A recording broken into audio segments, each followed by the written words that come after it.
Dans son discours de fin d'année, le président de la République, Alassane Ouattara, a annoncé la libération de 2942 prisonniers de droit commun.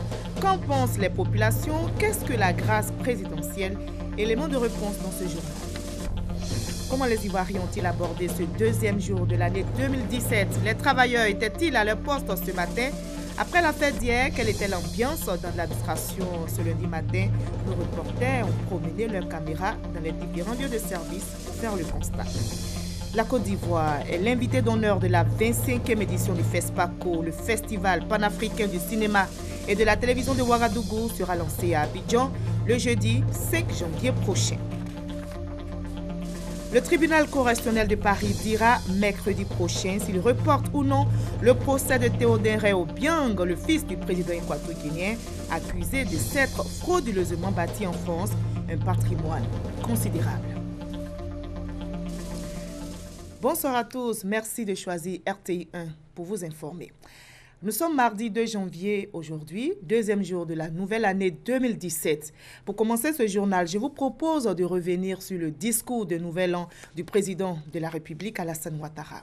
Dans son adresse le 31 décembre dernier, le président Ouattara a fait cas de la jeunesse qui constitue un pan essentiel de la politique du gouvernement ivoirien. Des actions seront davantage menées pour l'emploi des jeunes. Nous écoutons un extrait du discours du chef de l'État. Chers jeunes Ivoiriens, nous mettons tout en œuvre pour que vous puissiez avoir des emplois en vue d'apporter votre pleine contribution au développement de notre pays. Croyez-moi, la création d'activités génératrices de revenus pour vous, les jeunes, demeure ma priorité. Les emplois créés en 2016 au nombre de 600 000 environ, constituent des résultats tangibles qui nous encouragent à redoubler d'efforts. Nous continuerons activement de lutter contre le chômage des jeunes, car notre économie a besoin de votre dynamisme et de votre créativité. Un accent particulier sera mis sur la formation professionnelle et l'auto-emploi. Nous mettrons également en œuvre des mesures incitatives afin que le secteur privé s'engage plus résolument en faveur de cette grande cause nationale qu'est l'emploi des jeunes. Par ailleurs, l'année 2017 verra se renforcer la transformation de notre économie.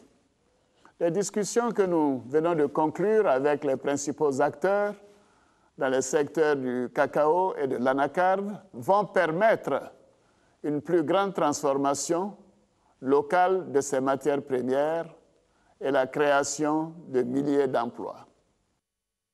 Dans son discours de fin d'année également, le président de la République a annoncé la libération de 2942 prisonniers de droit commun. Le chef de l'État leur a accordé la grâce présidentielle.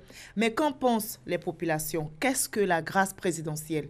Notre reporter Alexis Ouedraogo a posé la question à des personnes dans la rue, mais aussi au directeur du cabinet adjoint du ministre de la Justice. Je pense que la grâce présidentielle est quand même bien parce que c'est bien de donner une nouvelle chance à tout un chacun. Tout le monde a droit à une seconde chance. J'espère vraiment qu'ils pourront se ressaisir. Pour les prisonniers de droit commun, c'est bon, mais bon, pour les grands bandits, je pense qu'ils ne font pas partie. S'ils ne font pas partie, c'est tant mieux. C'est une bonne initiative. Une chose est d'annoncer la grâce présidentielle et une autre chose est de réinsérer ces prisonniers-là dans certaines activités qui leur seront bénéfiques et pour ne pas encore replonger dans les mêmes choses. Mais sinon, toutefois, c'est bon. Que Dieu le bénisse et voilà. Que Dieu bénisse aussi les prisonniers. Si les fautes ne sont pas assez graves et qu'ils ont peut-être changé, on peut les libérer pour moi. Mais il ne faut pas libérer aussi de grands bandits, ce genre de choses, pour ne pas que ça crée d'autres problèmes. Le décret de grâce désigne un certain nombre d'infractions pour lesquelles les personnes condamnées ne peuvent pas bénéficier de la grâce. Il s'agit principalement des crimes de sang, des infractions militaires, des vols aggravés et des infractions contre la vie, c'est-à-dire les meurtres, les assassinats, les viols et autres. Toutes les personnes condamnées pour ces infractions ne peuvent pas bénéficier de la grâce. Par contre, bénéficient de la grâce tous les autres condamnés dont la condamnation est devenue définitive. c'est-à-dire que toutes les voies de recours ont été exercées ou les délais de recours sont expirés.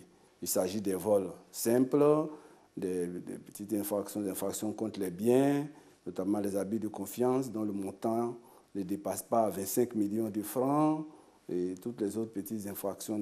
Principalement, c'est pour les délinquants jugés pas trop dangereux qui sont à leur premier fait et autres. Comment s'active cette grâce? Quel est le processus? Bien, le processus se décrit en 4 étapes. Il y a d'abord l'établissement des listes, la vérification des listes par le juge d'application des peines et les procureurs de la République, l'établissement des ordres de mise en liberté et puis enfin la mise en liberté elle-même. Les familles n'ont aucune intervention à faire. C'est un décret signé par le président de la République. Les personnes qui sont chargées d'exécuter ce décret sont connues, le ministre de la Justice et ses services, notamment le procureur de la République, les régisseurs des maisons d'arrêt. Et ces régisseurs sont outillés sur la base du décret pour établir les listes des personnes bénéficiaires sous le contrôle des juges d'application des peines et du procureur de la République. Donc, aucune personne extérieure n'a à intervenir, encore moins à payer quoi que ce soit pour bénéficier de la grâce. La grâce est une mesure de clémence, elle n'est pas donc payante. Et voilà qui est clair. Nous sommes aujourd'hui lundi 2 janvier. Comment les Ivoiriens ont-ils abordé ce deuxième jour de l'année 2017? Les travailleurs étaient-ils à leur poste ce matin? Après la fête d'hier, quelle était l'ambiance donc dans l'administration? Nos reporters ont promené leurs caméras dans les différents lieux de service. Les bureaux étaient vides ou à moitié occupés. Les rues étaient désertes ce matin. La reprise, on peut le dire, était timide, comme nous rapporte Sita Soro. Lundi 2 janvier 2017, lendemain du Nouvel An, est jour ouvrable. Un communiqué officiel l'avait annoncé. Mais ce lundi, il est 8h30. Les rues sont vides et s'apparentent à un jour férié.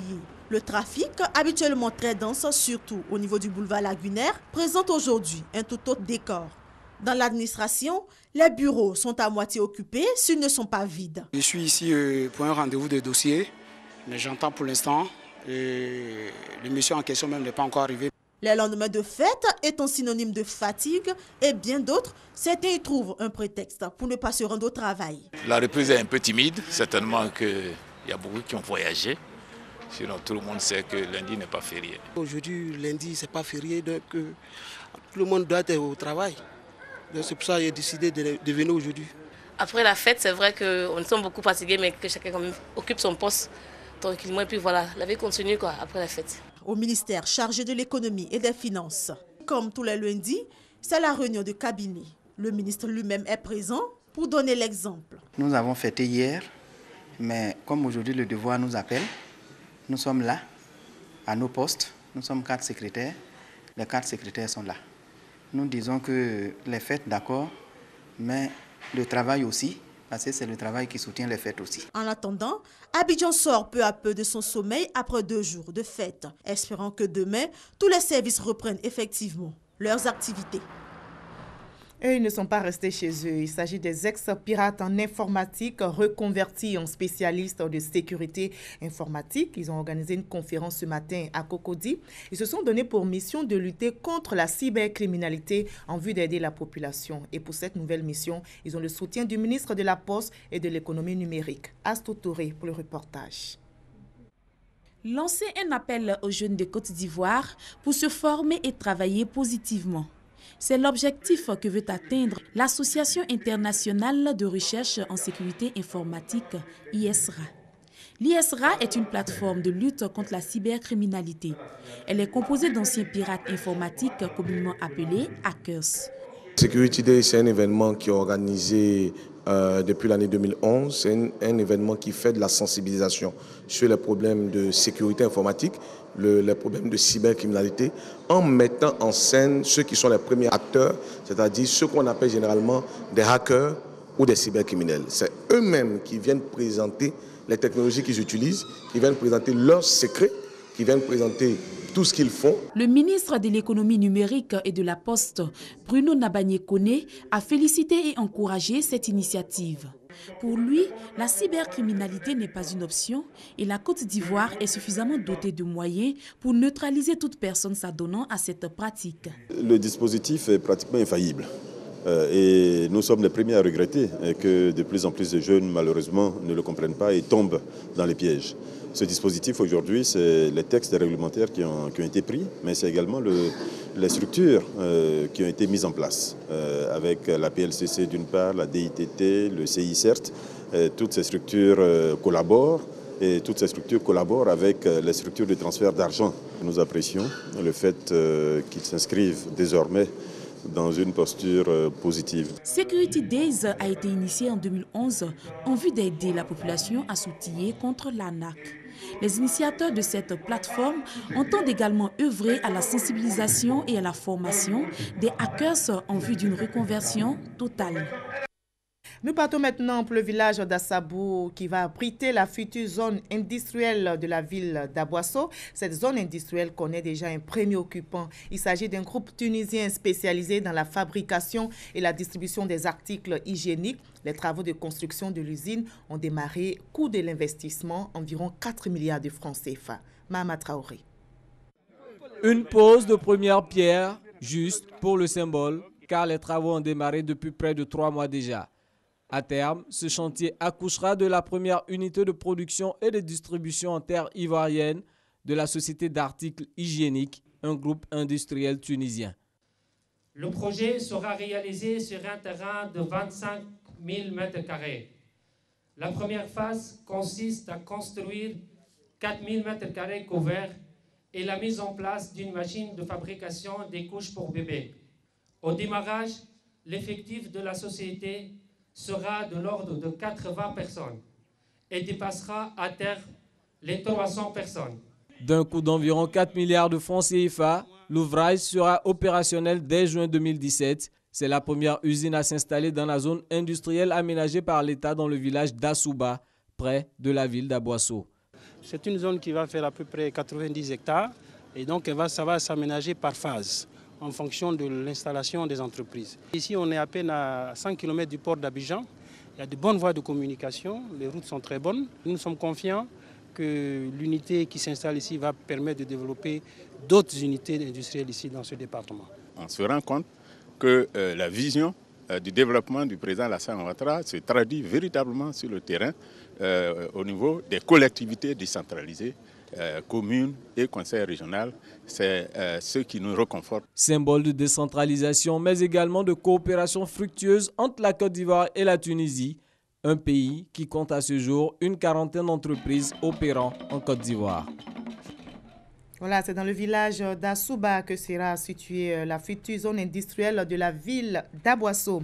L'agriculture traditionnelle est une activité de plus en plus présente dans les habitudes des populations de la région du Poro. Le poulet et la pintade sont beaucoup prisés dans cette région. La ville de Korogo compte plusieurs fermes avicoles, comme nous le témoigne Chaltatou.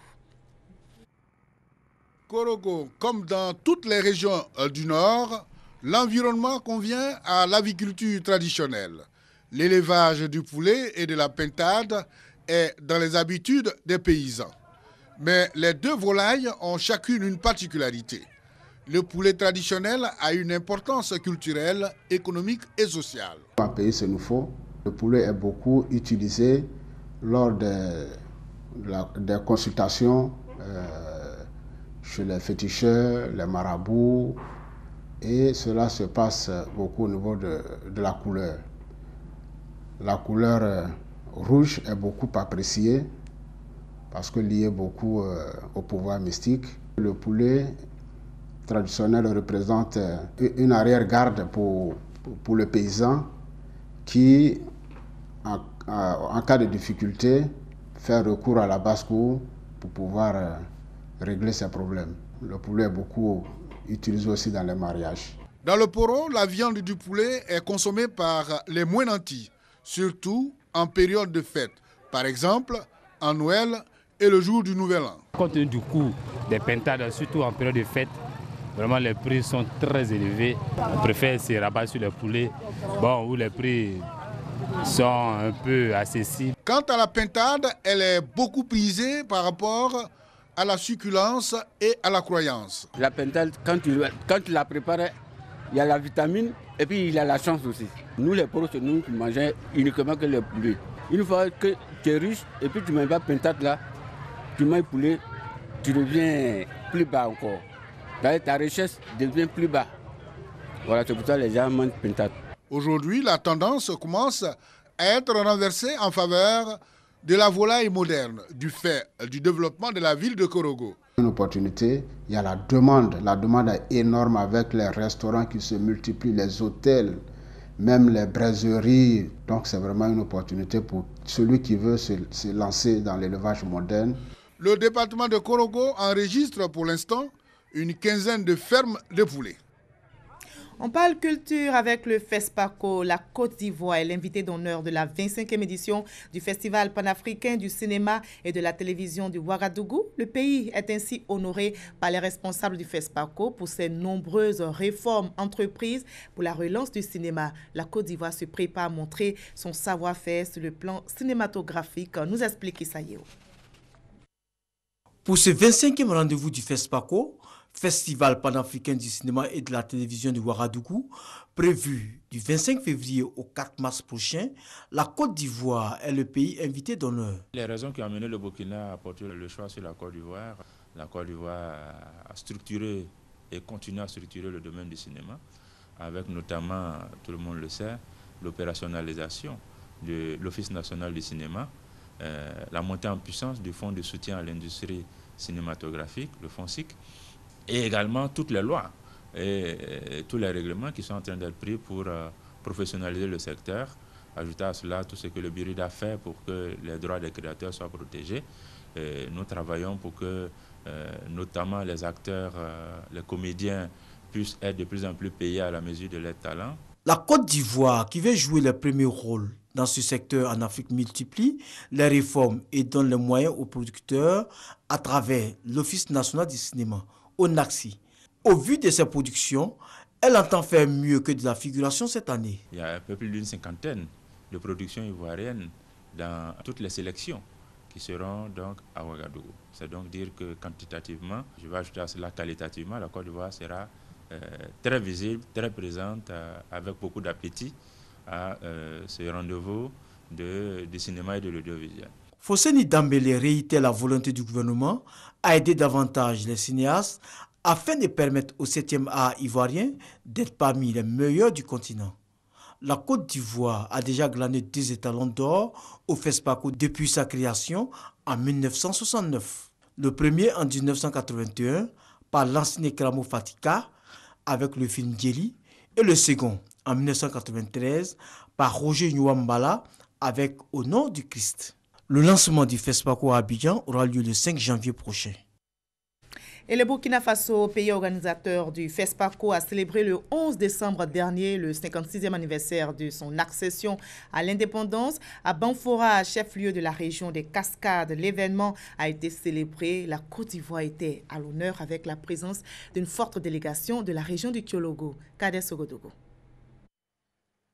Banfora, chef-lieu de la région des Cascades au Burkina Faso. Le décor nous plonge dans la célébration de l'anniversaire de l'indépendance du pays, le 56e du genre. Pour cet événement exceptionnel, un invité d'honneur, la Côte d'Ivoire, représentée par les autorités administratives, politiques, religieuses, coutumières et des opérateurs économiques de la région du Kyologo. Une délégation forte de 34 personnes, conduite par le préfet Cyril Ambroise Diomandé. Une invitation selon Léontine Zagré, gouverneur de la région des Cascades, qui est le fruit des bonnes relations entre les deux pays. Une action très appréciée par la forte délégation ivoirienne. Un défilé militaire et une visite de stand ont clôturé cette présence ivoirienne en terre burkinabé.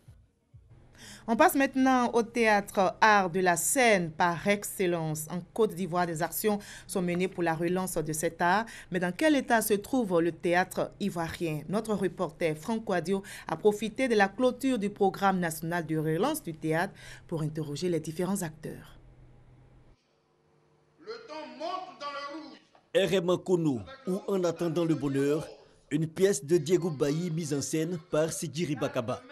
Des acteurs sur scène, sur les écrans ou en salle, Ce type de spectacle, le théâtre, se fait de plus en plus rare. Bon, sincèrement, je ne vais pas vous mentir, le théâtre, on ne voit pas trop. Maintenant, le théâtre n'est pas trop présenté à la télévision. On voit particulièrement les films, des comédiens. C'est que le théâtre, dans son essence même, semble-t-il, n'attire plus. Car Daniel est un acteur de séries télé bien connu. Sa base, ce sont les planches, mais il comprend les raisons de la désaffection du public ou encore de la faible production théâtrale. Le manque de salles, de spectacles, mais surtout les nouveaux médias. Dans les quartiers, dans toutes les communes, il y avait des troupes de théâtre. Mais aujourd'hui, tout cela a disparu. Tout cela a disparu. Et puis ensuite, il y a eu l'avènement de la vidéo, de la télévision, des téléfilms. Et il a disparu du milieu des activités culturelles et artistiques en Côte d'Ivoire parce qu'il est délicat, le théâtre. Il ne se joue pas n'importe où. Il faut une salle, il faut une commodité. Apprendre son test, le travail de diction, le contrôle du souffle, pas évident. Pour moi, le théâtre, c'est la mère de tous les arts, quoi. Et c'est la mère, même on peut dire, du cinéma, parce qu'au théâtre, on apprend tout. Des férus de théâtre et passionnés, il y en a qui, dans l'ombre, abattent un travail de fourmi. Mais que de difficultés. C'est compliqué. Le premier problème ici en Côte d'Ivoire, d'abord, c'est que les gens ne s'intéressent pas véritablement au théâtre. Nous créons parce que nous avons la passion du travail, nous aimons ce que nous faisons comme métier, mais il faut dire que l'État ou encore le ministère de la Culture peut encore faire beaucoup d'efforts sur ce plan-là, aider les jeunes que nous sommes à créer. Mais pour une relance efficace de cet art, il faut que les jeunes aujourd'hui s'y intéressent. Et sur la question, ce n'est pas gagné. Chaque jeune qui m'approche me parle de cinéma. Je veux faire du cinéma. Je veux faire du cinéma. Mais le cinéma prend ses racines dans le théâtre. Mais pourquoi on est si pressé?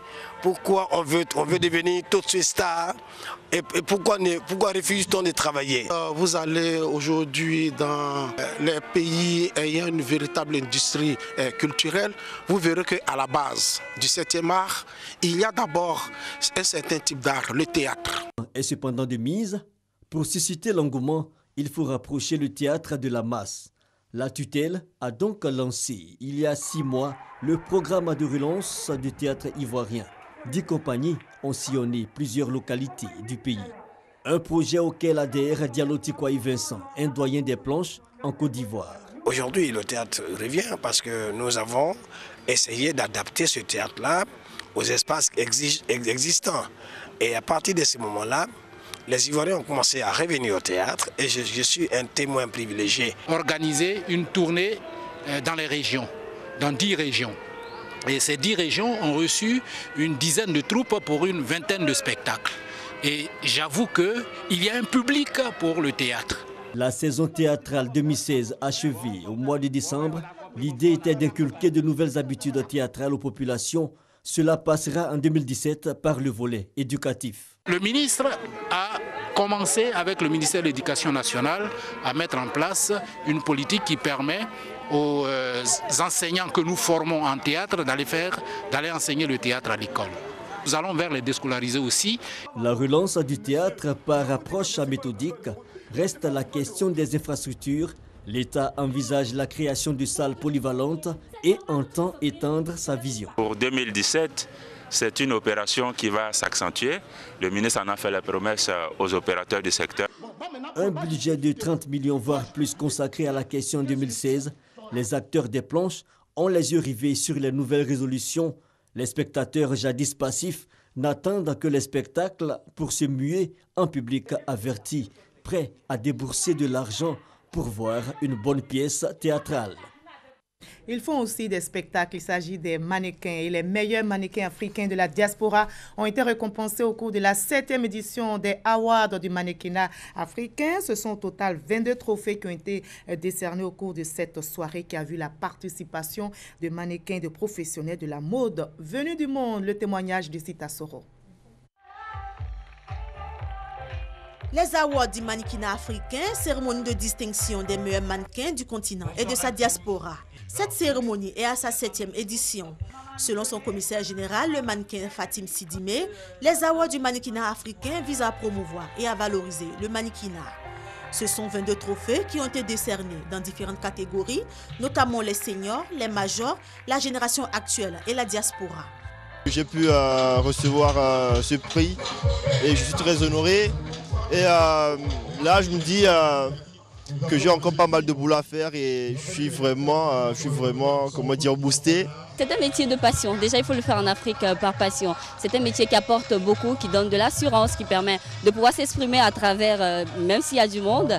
Et donc, tous ceux qui veulent embrasser ce métier, je leur dis d'y aller, de foncer. Pour la ministre de l'Éducation nationale, Kandia Camara, marraine de la cérémonie, le métier de mannequin est en phase avec l'esprit d'entrepreneuriat prôné par son ministère et au-delà par le gouvernement ivoirien. Cette activité permet aux jeunes Ivoiriens, aux jeunes Africains de faire montre de leur talent et en même temps de gagner leur vie à travers le mannequinat. C'est pour dire que le gouvernement salue cette initiative, soutient tous ces acteurs de ce secteur-là. Les Awards du mannequinat africain 7e édition a également vu la participation de la ministre de l'Enseignement supérieur et de la Recherche scientifique, Ramatali Bakayoko, et celle de la solidarité, de la cohésion sociale et de l'indemnisation des victimes, Mariatou Kone, ainsi que de nombreuses personnalités du monde de la mode. Le Sahara, le service d'aide et d'assistance aux réfugiés et apatrides, a accueilli des réfugiés volontaires ivoiriens du Mali au nombre d'une quarantaine. À leur arrivée, ces réfugiés ont bénéficié de l'assistance du Sahara. On voit cela avec notre reporter Herman Niamien. Après une première vague de 49 personnes la semaine dernière, un nouveau contingent de réfugiés ivoiriens vivant au Mali vient de rentrer au Bercail. Au nombre de 43, ils ont été accueillis par le Sahara, le service d'aide et d'assistance aux réfugiés et apatrides dans ses locaux à Angré. Lorsque les rapatriés viennent, ils rentrent ici, nous les aidons à avoir des documents administratifs. Nous les aidons pour leur insertion. Pour les élèves qui fréquentaient des établissements là-bas, nous les aidons à s'insérer aussi dans le tissu scolaire ivoirien. Désormais rentrés au pays, les réfugiés souhaitent une action forte de l'État afin de leur permettre de s'insérer dans les tissus socio-économiques. C'est une joie totale. Il n'y a rien de plus intéressant que de se retrouver chez soi-même. Nous sommes partis, certains ont fait plus de 10 ans hors de la Côte d'Ivoire. Revenir au pays, c'est une joie totale. Ce n'est pas dire que là-bas on vivait mal, mais seulement il est mieux de vivre chez soi. Donc vraiment, on a voulu revenir chez nous, nous installer afin de pouvoir reprendre nos activités.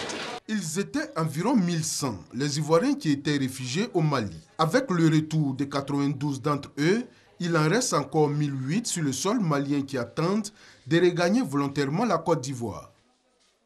On vient de l'apprendre, un incendie s'est déclaré en début de soirée, aujourd'hui même à la Société ivoirienne de raffinage. L'incendie a été maîtrisé par les équipes de sécurité de la CIR et des sapeurs-pompiers.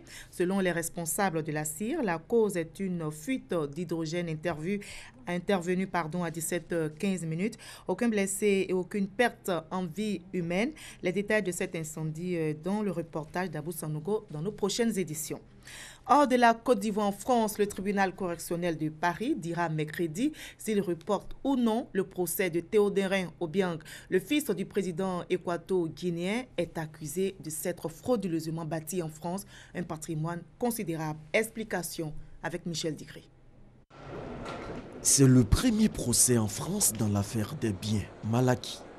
Théodorin Obiang, vice-président de la Guinée équatoriale, est accusé de s'être frauduleusement bâti en France un patrimoine considérable. Il a demandé lundi par la voix de l'un de ses avocats le report de l'audience. Monsieur Nguema, comme tout le monde le sait, habite en République de Guinée équatoriale. Par conséquent, il y a des délais prévus par le Code de procédure pénale français pour faire comparaître les gens. Ces délais n'ont pas été respectés. C'est la raison pour laquelle nous allons demander le renvoi. Pas de manière dilatoire, pas du tout, parce que M. Nguema ne craint pas du tout ce procès. Il a un certain nombre d'éléments à faire valoir, tant sur le plan des faits que sur le plan du droit. L'enquête ouverte par des plaintes des associations SERPA et Transparency International a mis au jour le patrimoine considérable de Théodorin Obiang. Il s'agit en autres bien d'un immeuble avenue Foch dans l'un des quartiers les plus huppés de Paris, estimé à 107 millions d'euros, et de plusieurs voitures de luxe. C'est à la fois la fin d'une culture d'impunité, même s'il y a encore des obstacles, et puis ça marque aussi la fin d'une espèce de culture de résignation et de fatalisme dans laquelle était une partie des opinions publiques africaines en disant on ne pourra jamais s'en défaire. Donc de ce point de vue-là, oui, c'est une étape importante. Théodorine Obiang est poursuivi devant le tribunal correctionnel de Paris pour blanchiment d'abus de biens sociaux, de détournement de fonds publics, d'abus de confiance et de corruption. L'année 2016 qui vient de s'achever a été la plus meurtrière pour les migrants africains en Méditerranée. Plus de 5000 morts selon l'ONU. Cela représente 20 décès par jour. Un record macabre, un plafond jamais atteint depuis des dizaines d'années selon l'ONU. La route de la mer reliant donc la Libye à l'Europe est donc devenue, comme vous le voyez, aussi meurtrière que la guerre au Yémen. Fin de ce 20h. Merci à vous tous de votre aimable attention.